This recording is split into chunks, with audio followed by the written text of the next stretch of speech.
Remember toy cars? Little plastic things you pushed around the carpet? Those were the good old days. But those days are gone. Because now we have something so much better. We have 1/5 scale gas-powered RC cars. These are not your grandma's toys. These are powerful machines, beasts of metal and speed. They roar with the heart of a lion and kick up dirt like a raging bull. The world of RC racing is no longer just for kids, if it ever was. It's a global phenomenon. Grown men and women, covered in mud and grins, gather to push these machines to their limits. And I mean limits. We're talking about speeds of up to 50 miles per hour. 50 miles per hour. In something the size of a Christmas turkey. These cars are not for the faint of heart. They require skill, precision, and a healthy dose of bravery. But the rewards are immense. The adrenaline rush of navigating a tricky course, the satisfaction of a perfect jump, the camaraderie of fellow enthusiasts. It's addictive. Trust me.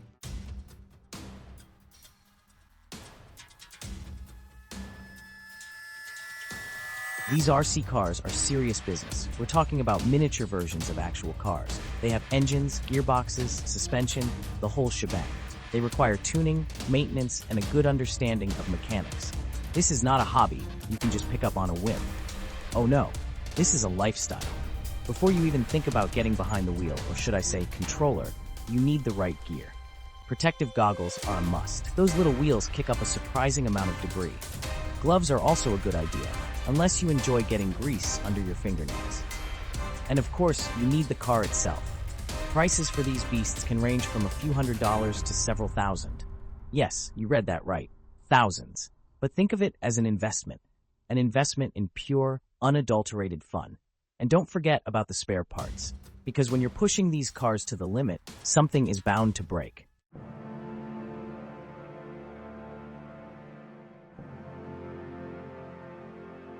So what is it about these miniature machines that gets our engines revving?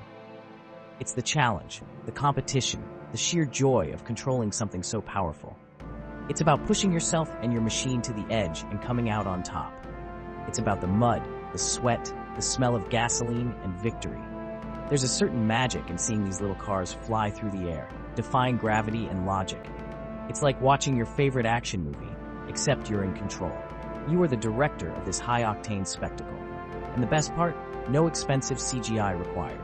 But it's not just about the adrenaline rush. It's also about the community. RC enthusiasts are a different breed. We're passionate, we're competitive, and we love to share our love of the hobby with anyone who will listen. We're like a big, dysfunctional family, bound together by our love of speed, mud, and miniature mayhem. So buckle up, because things are about to get very, very interesting. We're about to dive headfirst into the wild world of 1/5 scale gas RC adventures. And trust me, you don't want to miss a single second.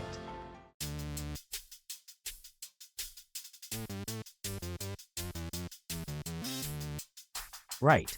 Before you even think about unleashing these miniature monsters, we need to talk about preparation. It's like going into battle. You don't just charge in half-cocked. You need a plan, you need the right equipment, and you need to be prepared for anything. First things first, safety gear. I'm talking goggles, gloves, the whole 9 yards. Remember those little bits I mentioned these cars kick up? Yeah, you don't want that in your eye. Trust me on that one. And gloves aren't just for looking cool. These cars are greasy beasts, and you'll be elbow deep in their guts before you know it. Next up, tools. You're going to need more than just a screwdriver and a prayer.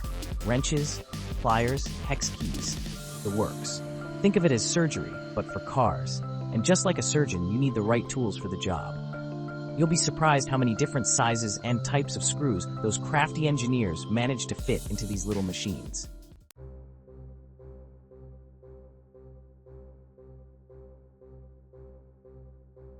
Now for the main event, the car itself. This is where things get really interesting. There are countless models to choose from, each with its own strengths and weaknesses. Do you want speed, durability, handling? Or maybe you just want the one that looks the coolest? Hey, no judgment here. You've got your buggies, designed for off-road mayhem. Low to the ground, fat tires, built for speed and agility. Then there are the truggies, a hybrid of buggy and truck, offering the best of both worlds. And of course, you can't forget the monster trucks, big, brash, and built for crushing anything in their path. The choice is yours, my friend, but choose wisely. This is a big decision. It's like choosing your partner in crime. You're going to be spending a lot of time together, so make sure it's something or someone you can rely on.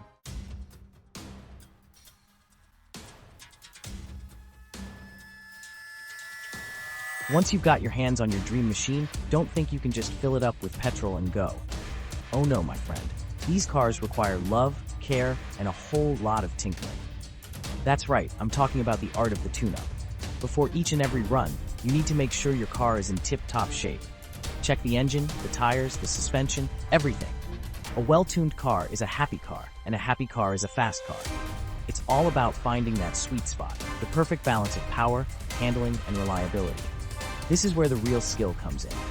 It's not just about driving fast, it's about understanding how the car works and how to make it work better. It's about tweaking and adjusting, experimenting, and pushing the limits. It's about becoming one with the machine, understanding its every whim and desire.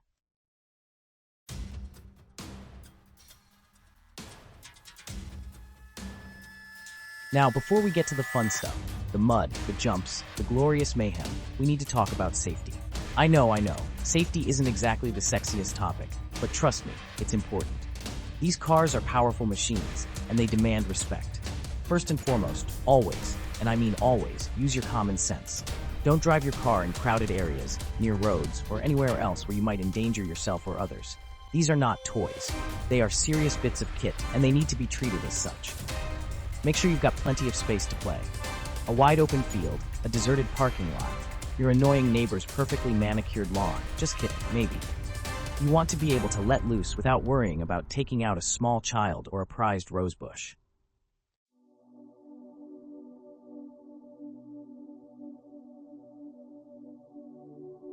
Now that we've got the boring but important stuff out of the way, let's talk about the fun part, finding the perfect playground for your RC adventures. Because let's face it, tearing around your living room just doesn't cut it. You need space, you need obstacles, you need a challenge. Luckily, the world is your oyster, or should I say, your off-road obstacle course. Parks, beaches, construction sites, just be careful. The possibilities are endless. Look for hills to climb, jumps to conquer, and mud pits to wallow in. The more challenging the terrain, the better. But remember, always be respectful of your surroundings. Don't go tearing up public property or leaving a trail of destruction in your wake. The last thing we need is for RC cars to get a bad name. We're a community of enthusiasts, not a band of hooligans. So be responsible, have fun, and let the adventures begin.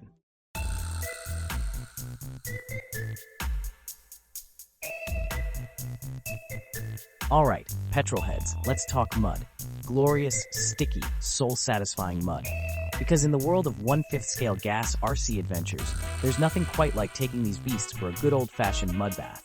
Forget pristine paint jobs and shiny chrome. We're talking about getting down and dirty, embracing the chaos, and emerging victorious, and probably a little bit brown. Mud bogging isn't just about driving through a puddle.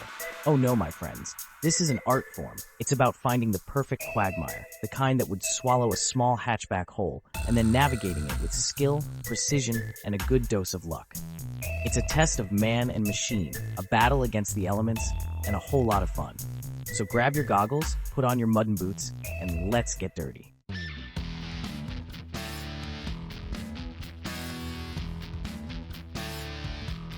Now, before you go charging headlong into the nearest swamp, there are a few things you need to know about conquering the quagmire. Mud bogging isn't just about speed, it's about strategy, technique, and knowing your limits in your cars. First things first, tire choice is crucial. Forget those slick racing tires. We're talking about big, chunky treads, the kind that look like they belong on a monster truck. You want maximum surface area to grip the slippery surface and claw your way through the muck. Next, momentum is your friend. Hesitate in the mud, and you'll sink faster than a politician in an election. Keep the power on, maintain your speed, and don't be afraid to get a little bit airborne. Sometimes, the best way to conquer the mud is to fly over it.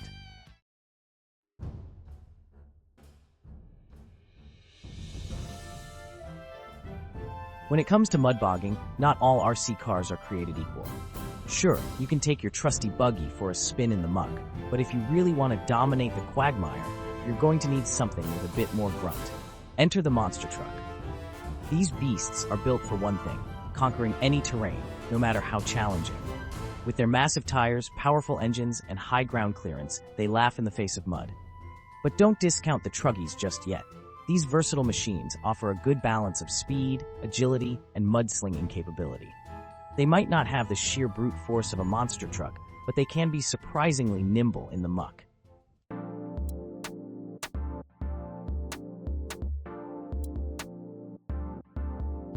Now, let's talk about the fun part, flinging mud. Because let's face it, half the joy of mud bogging is seeing how much muck you can spray over your mates and yourself. It's a badge of honor, a sign of a job well done, and a surefire way to ruin a perfectly good white t-shirt. The key to a good mudslinging is power and trajectory. You want to hit the gas at just the right moment, sending a rooster tail of mud high into the air. Bonus points if you can manage to hit your friend who's standing just a little bit too close to the action. Just remember, what goes around comes around. So be prepared for a little payback when your buddy gets their revenge. It's all part of the fun, right?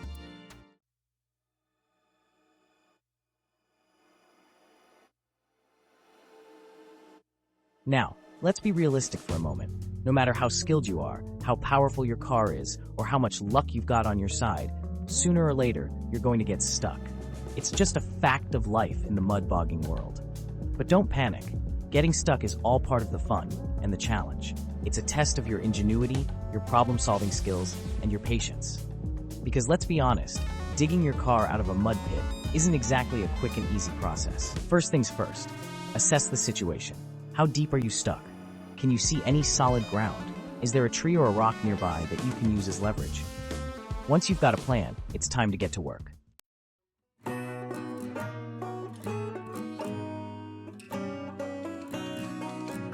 There's something primal, something deeply satisfying about getting behind the wheel, or should I say controller, and unleashing your inner child in a mud pit. It's a chance to escape the mundane, to embrace the chaos, and to get absolutely filthy in the process. It's about the adrenaline rush of navigating a tricky obstacle, the triumph of emerging from a mud bath victorious, and the camaraderie of sharing a good laugh and a few choice words with your mates. Mud bogging is more than just a hobby, it's a way of life. It's about embracing the unpredictable, pushing your limits, and having a bloody good time while you're at it.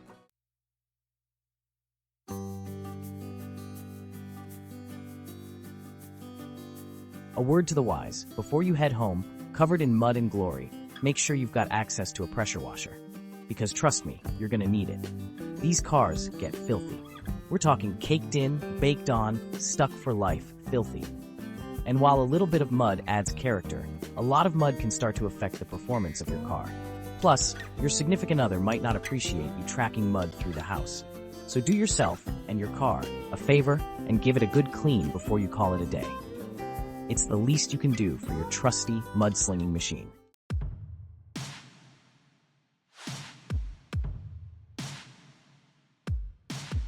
Alright, mudcake maniacs, let's talk about something a little more. Aerodynamic. Mud bogging is all well and good, but sometimes you just need to feel the wind in your hair, or at least what's left of it. You need to defy gravity. You need to jump. Ramp jumps. The purest form of RC adrenaline. Taking these miniature missiles and launching them skyward, defying physics and common sense in equal measure. It's a spectacle of speed, skill, and the occasional spectacular crash landing. But hey, that's half the fun, isn't it? So, strap yourselves in, boys and girls, because we're about to delve into the thrilling world of RC ramp jumps. We'll talk physics just a little, we'll talk technique, and we'll definitely talk about the sheer, unadulterated joy of sending these little beasts soaring through the air.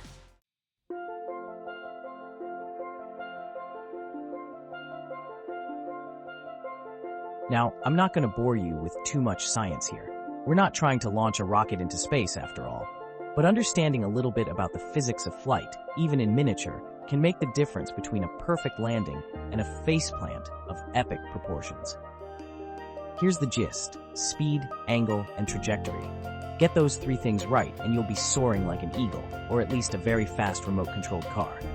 Get them wrong, and well, let's just say you'll be picking up the pieces. Speed is obvious, right?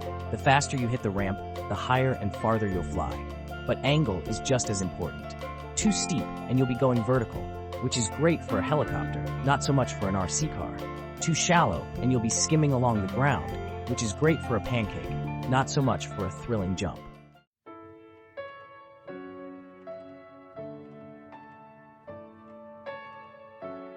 Now, before you go grabbing the nearest plank of wood and calling it a ramp, let's talk about construction. A good ramp is more than just a piece of wood propped up on a brick. It's a thing of beauty, a work of art, a testament to your engineering prowess, or at least your ability to follow instructions. You want something sturdy, something with a smooth surface, and something that won't send your car veering off course like a drunken squirrel. Plywood is a good choice, thick enough to handle the impact, but not so heavy that you need a forklift to move it. And don't forget about the supports. Those are what keep your ramp from collapsing in a heap of splintered wood and shattered dreams. Use sturdy blocks, bricks, or even old tires. The key is to create a solid base that can withstand the impact of your car hitting the ramp at full speed.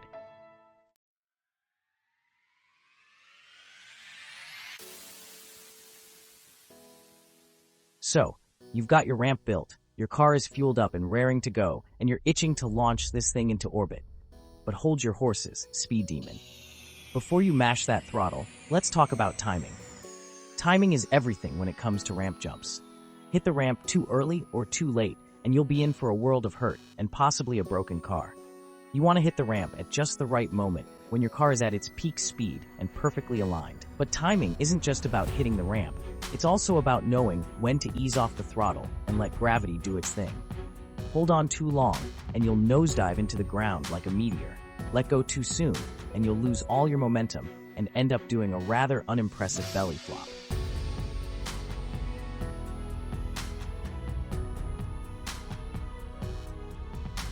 Now for the really fun part, mid-air maneuvers. Because let's face it, anyone can launch a car off a ramp. But it takes a special kind of lunatic and a skilled driver to pull off a backflip, a barrel roll, or a death-defying corkscrew. This is where things get really technical and dangerous. It's all about using the throttle, the steering, and a whole lot of luck to manipulate your car's position in midair.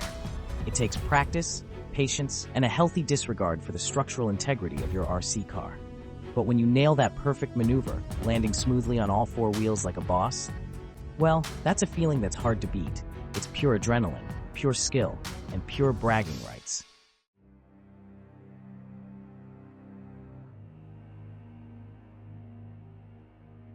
Alright, you've launched your car into the stratosphere, pulled off some death-defying maneuvers, and defied gravity for a few glorious seconds. Now comes the tricky part, sticking the landing. Landing an RC car after a jump is like trying to land a plane on a moving train during an earthquake. It requires precision, timing, and a whole lot of luck. You want to hit the ground smoothly, at the right angle, and with enough momentum to keep going without flipping over like a discarded burger. Of course, things don't always go according to plan. Sometimes you'll land perfectly and cruise away like a boss. Other times you'll crash and burn in a spectacular display of flying debris and shattered dreams. But hey, that's all part of the fun, right?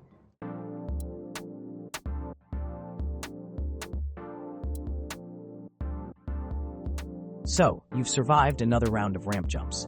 Your car is mostly in one piece, your ego is somewhat intact, and you're ready for a celebratory beverage. But what to drink? Well, that depends. Did you stick the landing like a pro? Then crack open a cold one and bask in the glory of your victory. Did you crash and burn in spectacular fashion? Well, then it's time to drown your sorrows in something a little stronger. Either way, remember to drink responsibly and to hide the superglue before you get any bright ideas about fixing your car while intoxicated. After all, we've got more jumps to conquer tomorrow. And trust me, they're only going to get bigger and badder from here.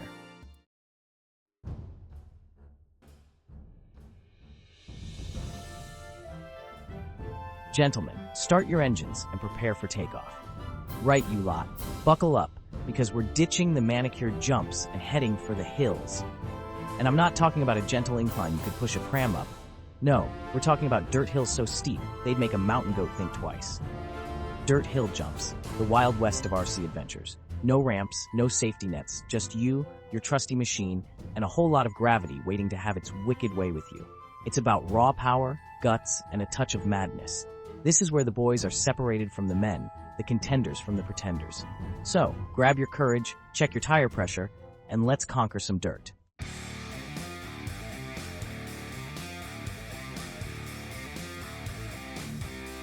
Now, getting to the top of these dirt devils is an achievement in itself. It's a battle against gravity, a test of your car's torque and traction. One wrong move, one slight miscalculation, and you're tumbling back down to the bottom in a cloud of dust and disappointment. It's like climbing Everest, but instead of ice picks and oxygen masks, you've got a nitro-fueled engine and a prayer. But the view from the top? Ah, lads, that's where the magic happens. Standing there, looking down at the world, or at least your little corner of it, it's enough to make you feel like you can conquer anything. But don't get too cocky, because the real challenge is just beginning.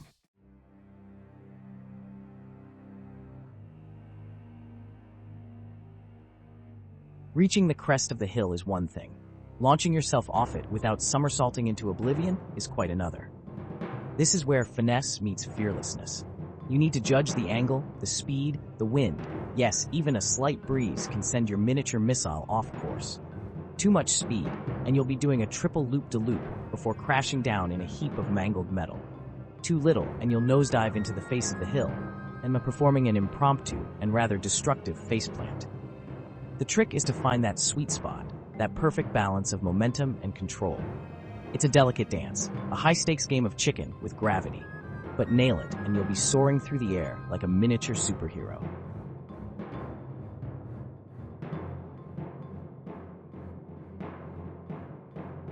Now, the descent. This isn't your leisurely Sunday drive down a gentle slope. This is a controlled freefall, a high-speed slalom through obstacles both natural, like rocks, trees, and the occasional bewildered squirrel, and man-made. Did someone leave a tire there? It's a test of your reflexes, your hand-eye coordination, and your ability to make split-second decisions while traveling at breakneck speed. One wrong twitch of the steering wheel, and you'll be kissing a tree trunk faster than you can say, "Oh, bollocks." But that's half the fun, isn't it? The thrill of the unknown, the adrenaline rush of cheating disaster by a hair's breadth. It's about pushing yourself and your machine to the limit, and then pushing a little bit further.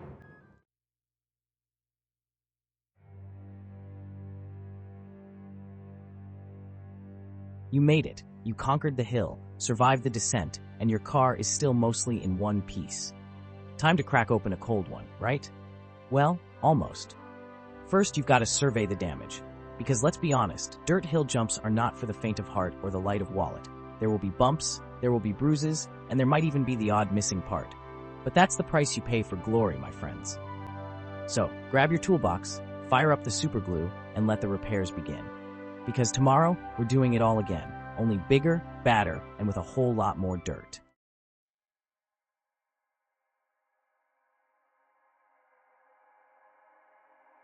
So here we are, covered in mud, smelling of gasoline, and grinning like a bunch of idiots. Why? Because this, my friends, is what it's all about. The thrill of the race, the challenge of the course, the sheer joy of controlling these miniature monsters. It's an addiction, I tell you. But it's a good addiction. A healthy addiction. Well, mostly healthy. We've tackled mud bogs that would swallow a small child. Don't worry, we checked first. Launched ourselves off ramps taller than a double-decker bus, and conquered dirt hills that would make a billy goat weep. We've broken cars, we've broken bones. Not really, but it sounded good. And we've broken the sound barrier. Okay, maybe not that last one. But through it all, we've had a laugh. A good, hearty, petrol-fueled laugh. Because that's what this hobby is all about. It's about escaping the daily grind, embracing your inner child, and doing things that make absolutely no sense to anyone who's never felt the thrill of a perfectly executed mudslinger or a gravity-defying ramp jump.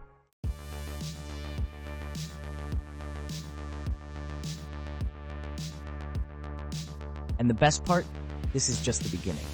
The world of 1/5 scale gas RC cars is constantly evolving. New technologies, new designs, new ways to push the limits of what these little beasts can do. We're talking about cars that are faster, tougher, and smarter than ever before.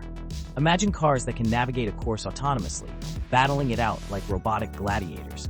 Imagine cars that can be controlled with virtual reality headsets, putting you right in the driver's seat. Well, virtually. The possibilities are endless. But even with all the technological advancements, one thing will never change. The sheer, unadulterated joy of getting behind the controls and unleashing these miniature monsters. Because no matter how sophisticated these cars become, they'll always be a testament to our love of speed, our need for adventure, and our inner child's desire to get absolutely filthy in the process.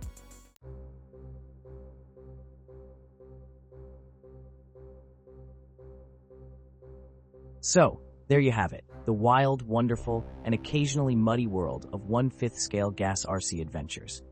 It's not for everyone, mind you. It's loud, it's messy, and it can be downright dangerous. But hey, that's half the fun, right? But if you're looking for a hobby that will get your adrenaline pumping, your heart racing, and your hands dirty, very, very dirty, then this might just be the thing for you. Just don't blame me when your significant other starts complaining about the smell of gasoline and the ever-growing collection of miniature car parts taking over the house. Because once you go 1/5 scale, there's no going back. You've been warned. Now go out there, have some fun, and keep those engines running.